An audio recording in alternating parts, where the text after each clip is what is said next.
what's good, homies and home debts?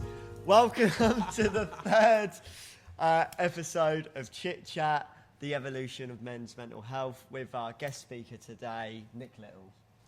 How you doing today, mate? All right? Yeah, I'm all right. Yeah, good, thanks good. for having me.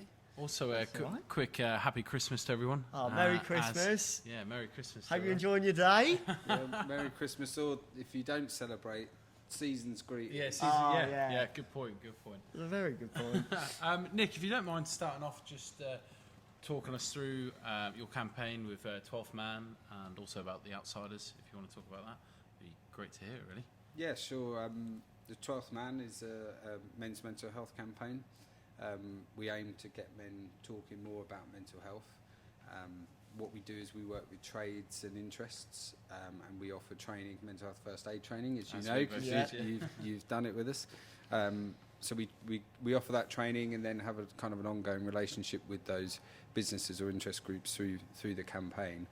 The idea is that they're all places where men already go or men already work.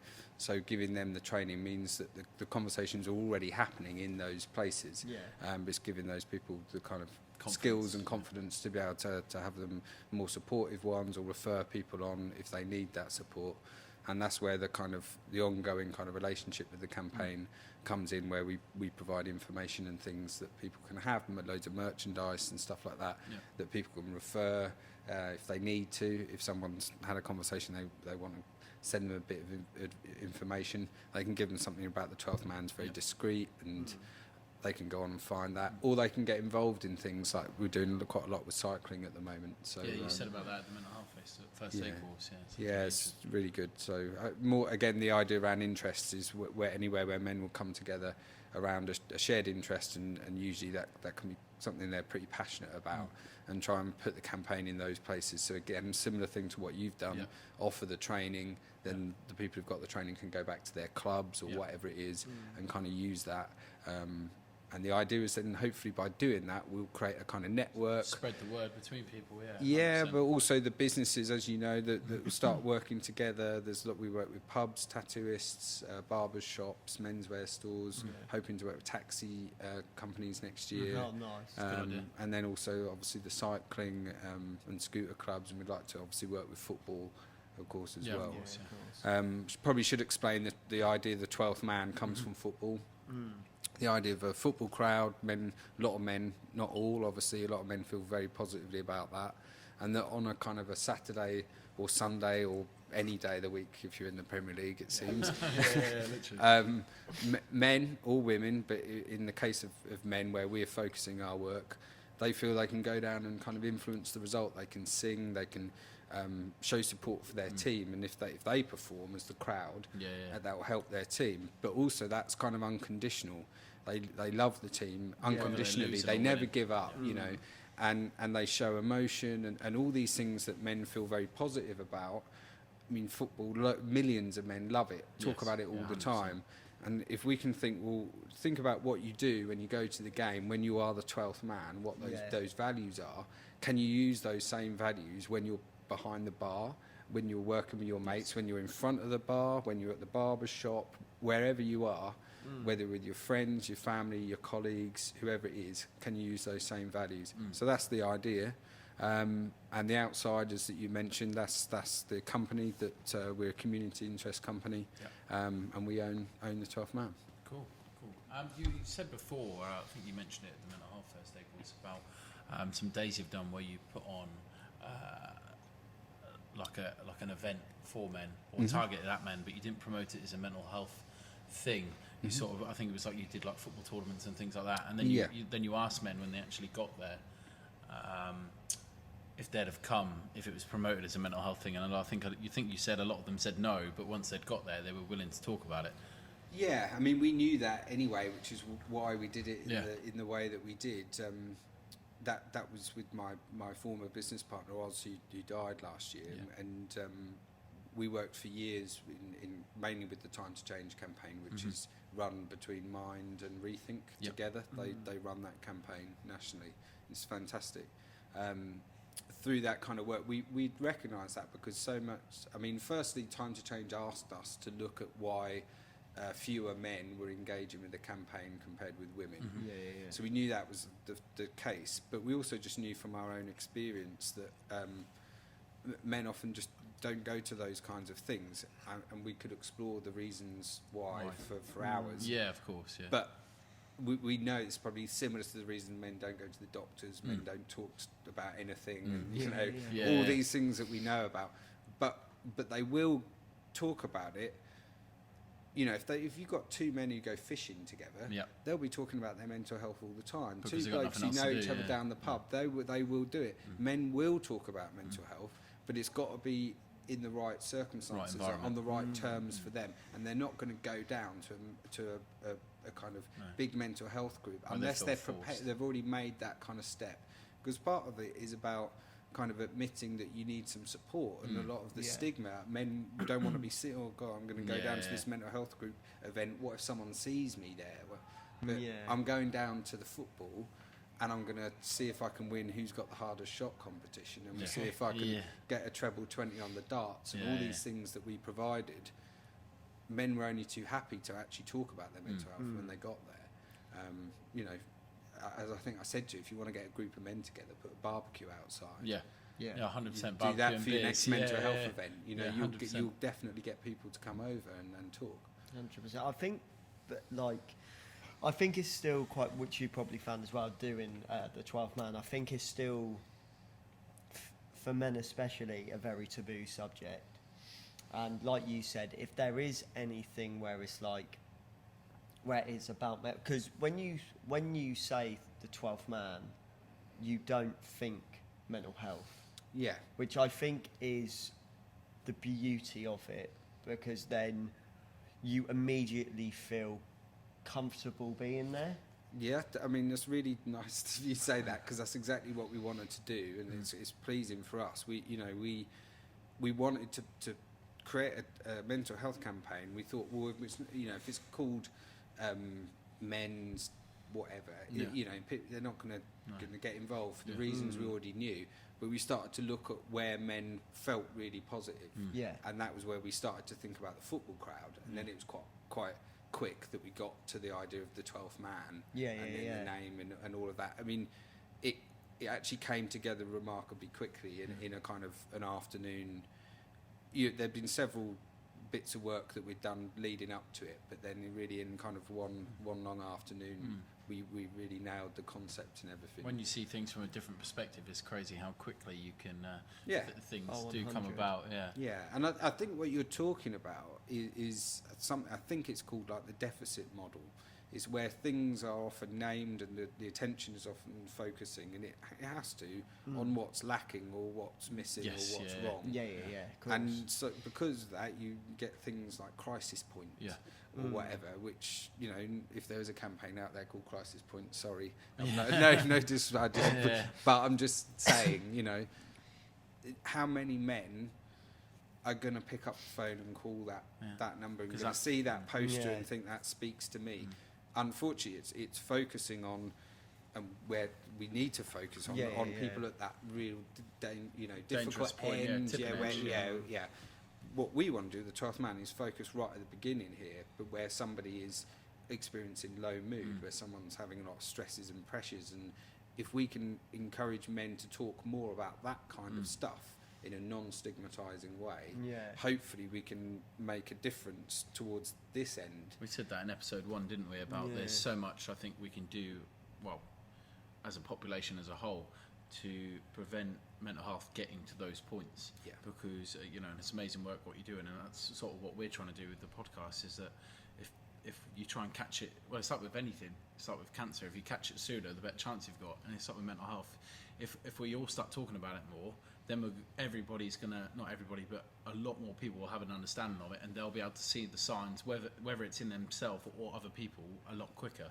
And then you can start to take the steps of like, right, okay, before this gets too bad, maybe I should do this, or even if it means you went to see the doctor quicker and they gave you better advice or advice quicker than you could have. I didn't go to the doctor nowhere near as quick as I should have, because I think it was a state of denial, which a lot of men have, because like you were saying, it's that sort of macho thing where admitting something's wrong with you or admitting that you need help is a big step for a lot of men. Or even maybe wanting to have the pride of thinking, well, I can sort this. Get through it. Yeah, I can. 100%. I know what I'm doing isn't kind of good for my mental health at the moment. I'm going to stop doing that. I'll sort it out. I'll get clean. Whatever the things are.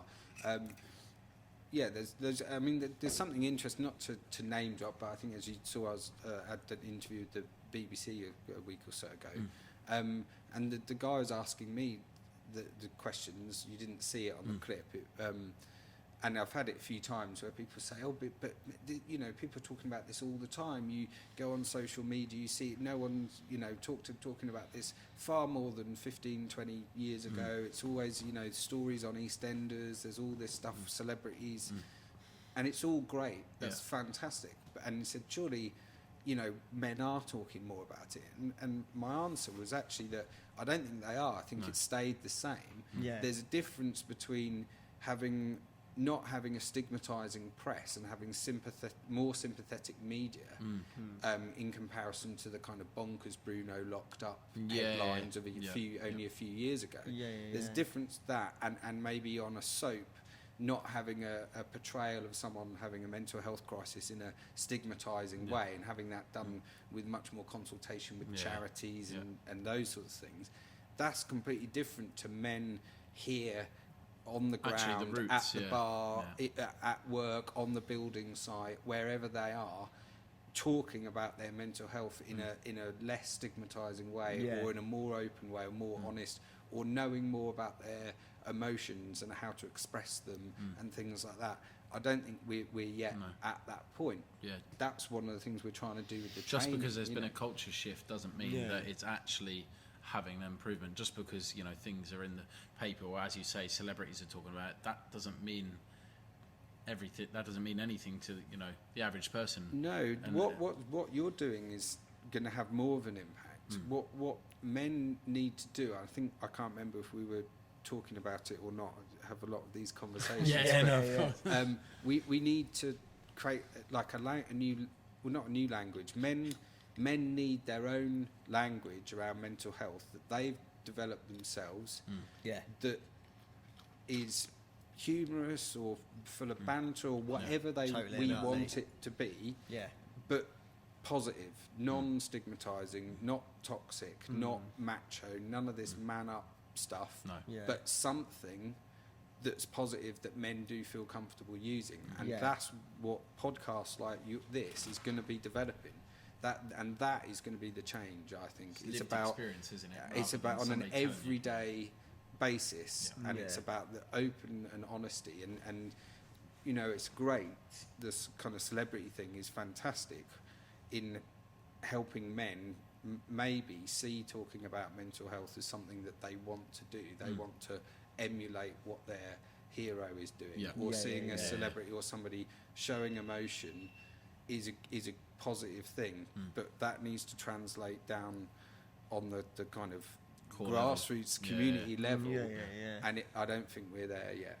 Because I think there is still, like you said, I think there is still that massive balance between. So you've got men. So you've got people like Peter Crouch and the Royal Family who were showing positive feedback to mental health and getting involved with that. But on the other hand, there was an article recently, I can't remember, it was one of the celeb shows, but basically a load of men were crying on it, and the tabloids put, "Why do we still have blubbering men on our TV?" Now, if you're a young man who already feels alone with your mental health and you feel like you need to cry, as soon as you see something like that where it's in the eye of the public constantly, instantly you're going to be like, well, I'm not going to cry, I'm not going to show a blubbering mess, Where in fact, and it's just the outrage of it that even though you've got one side boosting up and saying it's okay to do this and it's okay to cry and it's okay to talk about your feelings, then you've got the other side of it where it's like, why are fully grown men crying? And I think we're still in that time at the moment where it's such an unbalance between it, and I still think not a level playing field. That's why men still have that fear. I think I think there's miles to go in the things that you're kind of referencing are alluding to that. I think one really key thing, this can stray into kind of politics.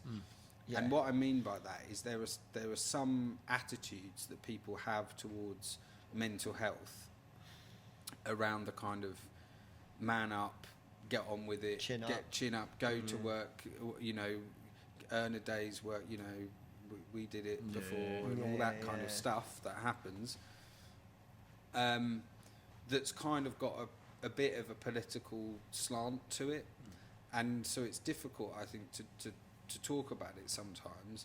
But what I would say, and you know this from the training, is that if we want to, we can sit, and I know we would, talk about the moral reasons and the human reasons and all of the other kind of things about why men should be talking about their mental health more. But if people really want to, you can strip it down to the financials. Why do we see blubbering men on TV? Well, if you push people to breaking point, they can't work anymore. They can't. They start costing the economy money. Men, every suicide costs money to investigate. Every person who goes to the hospital and needs support costs thousands of pounds to give them that care. You know, I know it's unrelated, but things like keeping a child with their parents. You know, I was reading a story about a woman who couldn't afford to pay some bills, and some councils basically cleared some debts, so quite small debts. But for her, if they weren't paid, she was going to be thrown out on the street. If she's homeless, her 2 children get taken away, and suddenly they'd cost £250,000 each child a year, whereas she only owed a couple of thousand quid. So it was and then people are outraged that this person's debts were paid, but what they were actually arguing for was that, she should have been thrown out and learnt her lesson, but that would have cost £500,000 a year, and 2 kids' lives ruined by being taken away from their mother. Else, So, and her mental health, of course. But if so, I suppose what I'm getting at here is that thing that from the press is ludicrous. It is ludicrous on so many levels. We know it's ludicrous because of the issue and the stigma and everything else. But if you want to say, why have we got this on telly? Well, because our culture is killing people.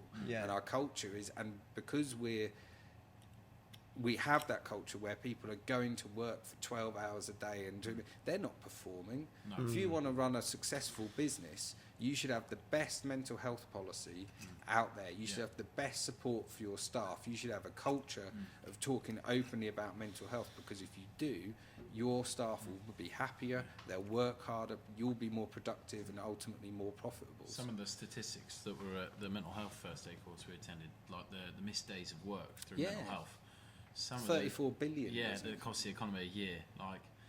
And what you say is so totally true. You know what I mean? Like if we not solve the problem, but if we certainly help the problem by looking after staff better or looking after one another better, the amount of money it's going to save is ridiculous, and obviously save lives at the same time.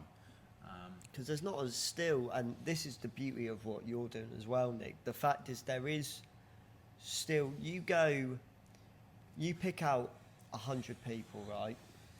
I'd probably say 60 of them are first aid trained. I'd probably say 1, maybe 2 are mental health trained. It would be less than that. It would be 0.000 something, but rapidly rising. It's not as, it's obviously quite recent. I can't remember exactly the year it started. 2011. Well, actually 2007, because it's the 10-year award. We won an award in 2017. That was the 10-year awards. So that's quite recent in comparison to physical first aid's obviously been going a long time. But I think the point you're making is absolutely valid, Jake. That if you, often a lot of the stuff that I have to do is come and meet guys like yourself and say, do you want to come on a course? Now, obviously for you two, it was yes straight away because of what you're doing. But for a lot of your colleagues in your chosen professions, you have to kind of explain why and all that kind of stuff. Sell it and to the them, vast basically. majority of people understand it completely. but you often come across you know why I don't need that. It's just, and you say, well, have you got a physical first aid course? Oh yeah, I've got one of them. Why not then a mental health first aid? 100%. And I think the guy that was teaching the course for us, Sean. Sean, Yeah, he said that how many times in a workplace does somebody need a plaster compared to how many times in a workplace does somebody have a mental illness? Yeah. And the rate would be, well, I don't know how you'd prove that, but the rate would be crazy because the amount of people where mental health affects their job compared to having a cut or needing like a physical first aid, the gap between them is massive. Yeah, that's fantastic. I hadn't heard that. That must have been when I was out. That's a really good point, actually. Yeah, you do that course, and I mean, even just a plaster, most people don't need that. No. But they need mental health first aid support, probably at least once a year. Everybody does. But what I thought you were going to say is how many people, you know, need a plaster for something at work rather than needing, you know, someone to fix their leg that's broken, or perform an operation or whatever. And again, it's the same thing with kind of mental health. The reason to have it is because the vast majority of people experience some form of low mood. In fact, I'm not even going to. I don't believe all those statistics. I think it's 100% of people. Everybody has a fluctuation in their mental health every year. In which point, and so you're absolutely right. It's like if you were going to say what job would you have, what thing affects everybody? Well, you definitely need a mental health thing. You know, if you were starting the world from scratch with all our knowledge, you say, well, we definitely need that. 100%. You know, that'll be that we need someone to do the cash, the counting up the cash, someone to do the door, and then somebody to look after the mental health. Because it seems so wise now, and it seems so like it is just such a sure thing, but that's only just come about recently. Yeah. Well, I think as well, your sort of organisation is essentially the plaster before like the sling. Yeah. So because I think for your, like you said, it's not even about preventing it, but it's catching it before. So you are the plaster that's trying to stop it before it becomes anything more serious. So it doesn't get an infection. You know? Exactly. Yeah. No. You better put a plaster on that. You might get. Exactly. That sort of thing. Yeah. That's what we'd like. Or even the person who says, you know, be careful behind that door. There's such and such there. You know, the role of the 12th man can be, because again, a lot. Going back to that deficit model stuff, so much mental health work, great as it is, I'm not criticising any of it, and I think largely it can be to do with lack of funding, but so much focuses on people experiencing poor mental health, and virtually nothing focuses on people who are not general well-being. Just and part of that is how to engage. How do you engage someone in mental health if they're not? If everything's fine for them, and you know, you do it through an interest. There's a guy in the cycling, who's really supportive, and he came on the training, and in the training he was kind of opening up about how he's never really experienced poor mental health. He's been lucky, he said, to have some good breaks with work, some kind of I think run quite a successful business and stuff like that, but generally kind of managed to. But he's incredibly kind of empathetic of other people, and hearing other people open up was brilliant. And he kind of came up to me in the training after that and said it, and I thought he was almost saying, "I'm out," kind of thing. I have to say, you know, I've got this isn't really right for me. But he got it. He understood that the campaign's not about you having a mental health problem. It's about men coming together to support the idea of talking more about it. He is one of the most active members. He is so active. He wears his stuff all the time. He's always posting on social media. He's always kind of getting new members to join and stuff like that, talking to his tattooist or his barber or whoever about the campaign. You know, I'll get a message, go and talk to whoever. And that's what we want. That's what we need to have. Getting people who haven't suffered with it the knowledge and the education to then help other people who say they haven't suffered with it Exactly. yet, to look after themselves so it doesn't happen. Because, you know, as I said, prevention's better than a cure. And you know. And he's as passionate as the other Somebody kind of who had, people yeah. we've got who maybe have had experiences Yeah. who come through it, who are talking about it and you can understand that. You know, you guys are very passionate about it, and that's largely, or to a certain extent, going to be influenced by your personal experiences and stuff. But to have somebody that, like, he's like the perfect target for the 12th Man campaign. No interest, got in through liking cycling, knowing some of the guys, and a year later he's like, you know, you can't get the t-shirt off him. Because I think, and truthfully, I don't think I would be as involved in mental health if I'd never had any, like if I didn't have my drug addiction or my anxiety. I don't think I would have been involved as much as I am now. And because I think it just comes back once again to sort of being a man in the society and everything like that, that the fact is, if I don't have to think about a problem, I won't. Yeah. So for me, if my mental health is fine, and then say you approach me and you're like, oh, why don't you come do this, come do that? And in my mind, it would sort of be a little bit like, and obviously I'm thinking of this even though, because I've got anxiety, but in my mind, even if I had none of this, I would want to be like, well, no, I don't need to, because it's not my issue. And I think that is the other problem as well, that we still have a thing in our society with, you know, it doesn't just stay with mental health, it goes for very various different things, but I think it's the fact that you go from not wanting to do, not even essentially not helping, but it's the fact that because it's not your issue and it's not your problem, then it's like, I don't want to deal with it. You almost don't want to involve yourself in it in case you get poor mental health, because you talk to, it's that weird concept. I think part of that, again, I'm going to have to be careful here, but I think I'm talking purely from my own position here, nothing on the 12th Man. I have the same experience with pet charities. I haven't got any pets. I've never had a pet. I'll never own a pet. But I love animals. Yeah. And people often say when I don't have a pet, oh, don't you like animals? And I'm like, no, I love animals. Yeah. I just like seeing them out in the wild. I don't want to have to look after them. I don't want one in my house. You know, I don't want the responsibility. PCA going to be on your ass. Yes. It's like, don't start thinking that. But then, for me, the idea of donating to a dog charity is just second nature. I mean, apart from though, then you get like guide dogs. Oh, I'd love giving to guide dogs, you know, because they're really Endless nice cycle. and all that sort of stuff, and they work and all that. So what we need to do in mental health, and this is no disrespect to any animal lovers out there or anyone who donates to any of those charities. Little hedge dogs. keep doing all that donation. What we need to do, though, is move mental health out of the position in society where people see it in the same way as a cause that you might be interested in, like people who either like dogs or don't, or like this or that, and choose to support certain things.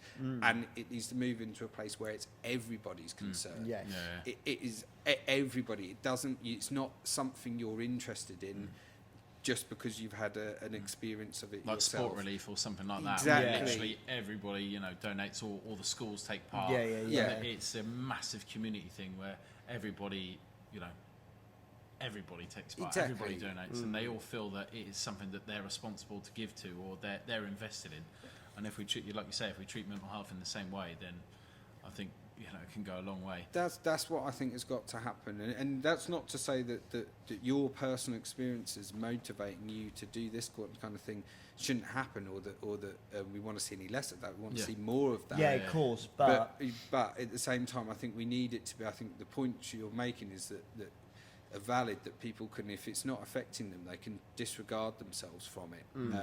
You know, I remember my dad was diagnosed with cancer. And from that moment onwards, every single time I saw an advert about cancer, even now when he died 3 years ago, even every time I hear them, it resonates with me in a way that for 30 years of my life before that, I saw the same adverts. I knew what cancer was. I knew it was bad. I was sympathetic to it, but it didn't strike a chord with me the way that it does now and will do for the rest of my life because of that, which is a kind of similar thing to what you're saying. And that's my failing. I should have been. It shouldn't take my dad being diagnosed with cancer for me to think about it more than I did. Yeah. You know. I think. Sorry. Oh, cheers, mate. I think it's because as well, sort of going with that, it's sort of if I ever see anyone talk about someone with a drug addiction and they're like, oh, well, they're just a junkie, and it's like.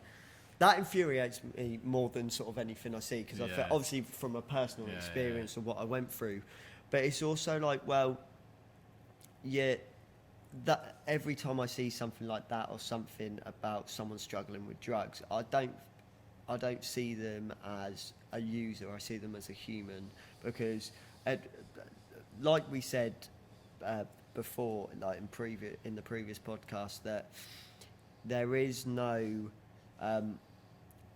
Mental health isn't prejudice, so it can affect anyone. And everyone. and I believe that with alcohol and drug addiction as well, that you can get it, so, and you can be anywhere, you can be, you know, really privileged, you can be underprivileged, it doesn't matter. It's not, it has no prejudice. It's all based on circumstance. Yeah. And so I feel like when people say that and they're like, oh yeah, well they're there because of, you know, because of this in their life, and it's like they are there because of this in their life, but you are lucky, but it doesn't mean you're safe from it. Yeah, and I don't say that as a threat, because it sounds like I'm sounding quite a threat that you will get this eventually. But what I'm actually saying is that you need to sort of have that open mind where that could be you, that could be your son, your mother, your father. Let's be honest. You know, there's drugs that can kill you readily available in where we're sitting, just a few yards from where we're sitting. And you know, alcohol is number one. You know, in the country, and and then obviously everything else. But what unites all of those things is the addictive behaviour. It's not it's not the thing. It's not the is thing it? you're taking. I mean, there's the behaviour. Yeah. It's what's the difference between somebody who has an alcohol addiction and something else? You know, there's differences to the health and the circumstances and the company that someone might keep and all of that kind of stuff. But stripping it all away, there's an addiction. Both people are addicts, and what's driving that is going to be individual every time. It's going to be personal circumstances every single time, I think. So and like you say, it can affect everybody, just like domestic abuse and violence does. I mean, people always associate that with certain classes, and people associate it more with working class people, and it's absolutely not the case. Not the case at all. It affects everyone, and again, it's an issue that men, a good one for one of your future podcasts, perpetrate almost like exclusively, even though. Another interesting thing is the numbers of men who are now coming forward as victims is rising, which is a really great thing. You've got same-sex marriages and things like that now, and those kind of situations that are going to mean new things in the future. Talking about, I mean, wonder when the first same-sex divorce due to a domestic violence will be. Might have already happened. Exactly. So all those kind of things are all kind of things that affect men, you know, and they all need to be discussed openly. There's a really interesting campaign, I don't know if you've ever heard of them, called the Man Up campaign. No. They so I believe they originated from, funny enough, Australia, where it's one of Australia's that real sort of typical tough guy, where you've got like when you're thinking of an Australian man, you think sort of very tough and everything like that, and I think they're trying to change the stigma on it. And the Man Up campaign, basically they're trying to change that word into a positive, and be like, so basically the advert is about saying that men shouldn't cry and all this, and they're saying, well, we don't believe that, we believe men need to cry, it takes guts to show pain, it takes bravery to show tears and everything like that. And I think it's sort of, once again, it's sort of changing it round to be like sort of similar to what you do, where it's like it's showing that it's that sort of real, because it has loads of different men crying on camera, but it also has quite the bloke who's doing the voice in it is a very sort of muscular, manly voice, and it's sort of showing that thing again where it's sort of, if you're a real man, you'll be able to cry because it shows that it takes guts and it takes pride to cry and everything like that. So I think once again, and it's an amazing campaign, but it's also just sort of showing that thing again where it's showing strength, essentially in the defiance of what society believes you should do. Yeah, that's pretty much exactly what the ultimate aim of the 12th Man was. We've got kind of several straplines. Most of them are they're all taken from the football pitch, actually. Yep. Yeah. Things that people used to shout in youth football. Plenty of talking. Honestly, plenty of talking out there. Yeah. And we thought, right, well, let's turn that into plenty. So, and then like support each other. You know, if someone's on the ball, come and offer yourself in support. So they've got to get out apart or whatever. Again, translate that to mental health. Yep. Ultimately, though, then we had like tackle the stigma and that kind of stuff. Nice. But ultimately it's the idea of men talking about mental health as a strength, not as they currently do as a weakness. That came out of a lot of the research that we did before the campaign really kind of crystallised all that work I was talking about earlier. And it's exactly what you're talking about with this Man Up campaign, that if 76% of all suicides are men, suicide's the biggest killer of men under the age of 50 or whatever, 45, 50. Yeah. I'm pretty sure it is 50 as well if they counted that far. It's almost double road traffic, all of that. Then there's 10 to 15 times more attempts every day or whatever. So you've got this huge number that we know about of men, more than three quarters of men in this crisis. Clearly then, I mean, it's a matter of fact that the hardest thing for a man to do is to say, I'm fucked. I'm in this situation, I need help, to help me.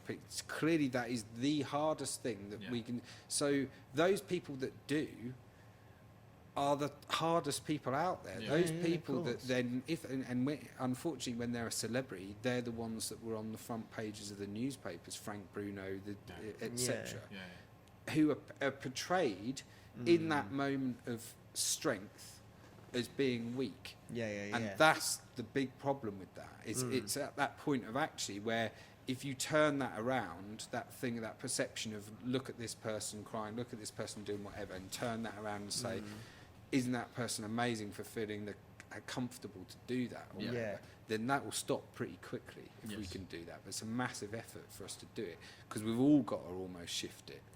But it's happened with plastic straws. Yeah, I know. So and I do you know what it is? I feel like, especially for men's mental health, so sort of what you're saying about the plastic straws is you've got the influence of a younger audience for that, and I think that's what you need for mental health, not like both men and women's mental health. You need that once you get the youngers talking about it and you sort of push that up, because they're the ones that said, don't get me wrong, I believe everyone from the ages, from like a young age to the oldest age you can think of, need that help throughout. But I think if you can start with the younger generation, then it will eventually constantly fall back onto the...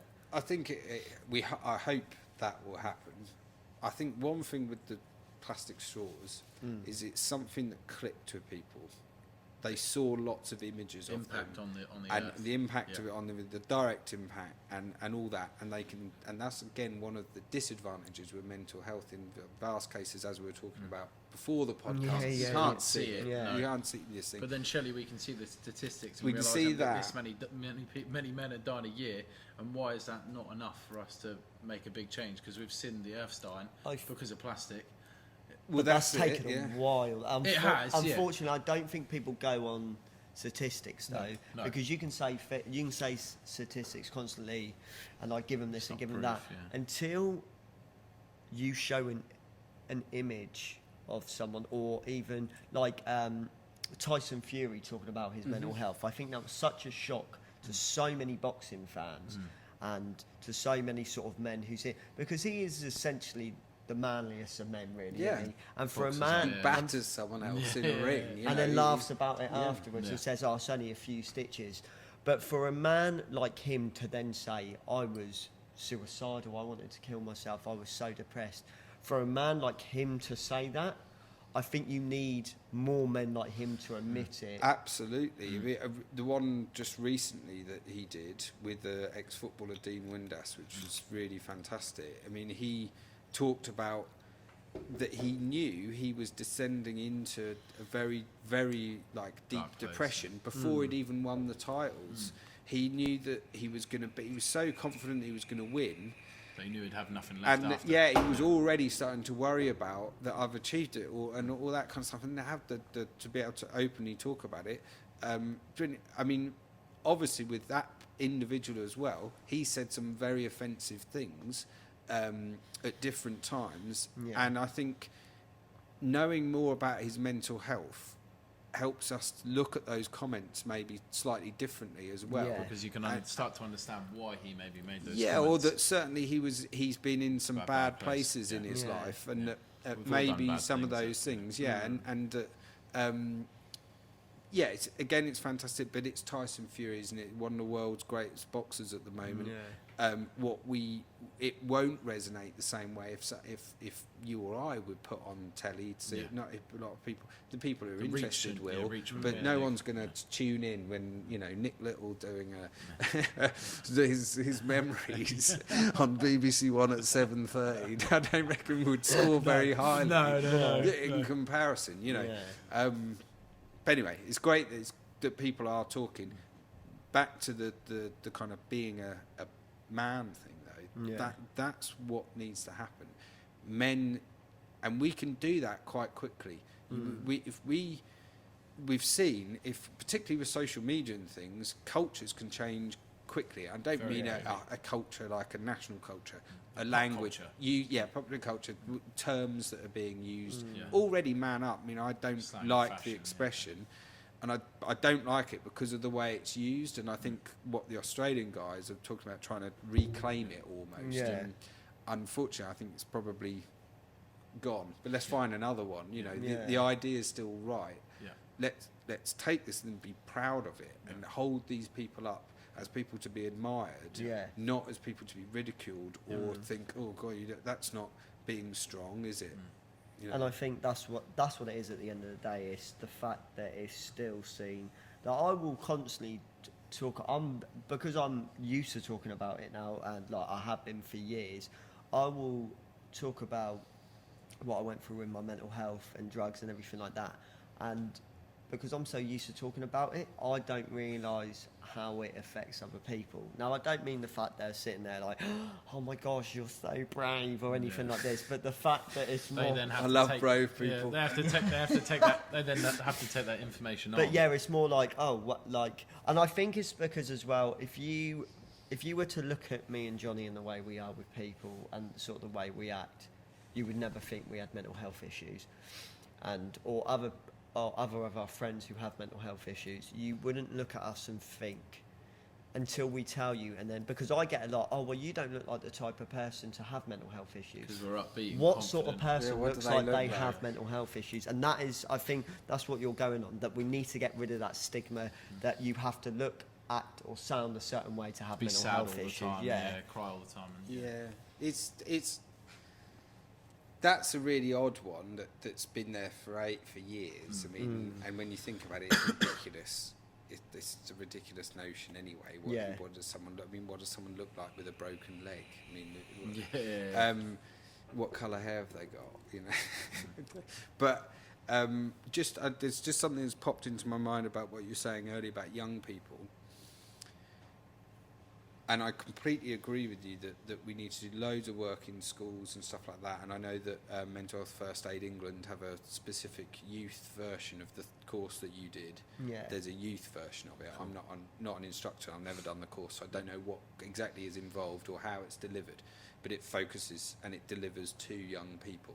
and you have to go on a special course to deliver that one. Yeah. So they're focusing on that, but they've obviously changed the content to reflect the needs of young people, whether that's the content of the course itself to make it fun and some of the activities a bit more different and stuff like that. But I think it's also about how this kind of happens for you, because I think obviously lots and lots of young people experience mental health problems, and when they do that, there's a kind of specific set of skills that are needed to work when it's a young person experiencing it, particularly if they're a child, you know. But then for those people who don't, if I think about myself and my group of friends, we were a pretty open group of lads. We talked a lot. You know, we certainly didn't feel that we would be... looking back, I don't think that mental health would have been something that we would have made fun of, knowing. But we definitely would have reflected what the mood was at the time. And if I'd have had mental health first aid training, to be honest, I'd have probably just done it and thought not much more about it at 18 or 20 years old. So what I think is a combination. I think what you're saying about working with young people, that definitely needs to happen. I remember doing first aid ABC on a dummy when I was at primary school, 10 years old or whatever. Something needs to happen then, so that kids, it's already in their minds, the idea that this is this thing that you learn, and as we go through life, you'll keep doing this. But then it's about checking in as you go through your life and finding different new points at which this is relevant to you. You mentioned older people. There's a massive amount of work that needs to be done there around people not talking, not just about mental health, about anything. You know, my grandparents who went through the war and stuff like that, you know, God, you'd have to open a tin can to get something out of them. You know what I mean? And that was a whole population that just dealt with this massive trauma. Sealed it, put it in a box. You know, and maybe that's what the nation had to do when you've gone through a war, because everyone's lost someone and everyone's had a house bombed and everyone's had something. Now, for us, the circumstances are different. One person whose pet has died, that they've had since they were 3 years old, I can't, you know, as I said, pets, whatever, but that person has just lost the most important person in their life. You know, we can't kind of look across those populations in that way. But what I definitely think is you need age appropriate and consistent education. You run a business, right? So if you're doing mental health for first aid training as someone who's run a business, when you were doing it at 16, you've got no idea what it's like to do that, if you know what I mean. So you need something that's relevant to you at 16, same at 26, same 36, you know, and going on. Having kids, all of those things. Because as you go through life, things affect you in different ways, and there's always new things to conquer. But I think that's a good place to finish. Don't you? I think we've covered. Just want to say thank you ever so much for coming on. Thanks so much. It's been great. Story. These are a few, before we quickly finish, these are a few of the badges. Don't know if you can see them on the camera. Probably not, no. Available on the 12th Man website. Loads, all good barbers, pubs, menswear stores. And up next on episode 4, we've got Dom Uppiah talking about the highs and lows of bipolar. Really interested to do that one. As I always say, in the description we'll put the links to all of our platforms, and on Facebook, which is Chit Chat Mental Health. The episode 4 comes out on New Year's Day. So enjoy your Christmas. And I've been Jake Rimmer. I've been Johnny Carr, and thanks to Nick Little. Over and out.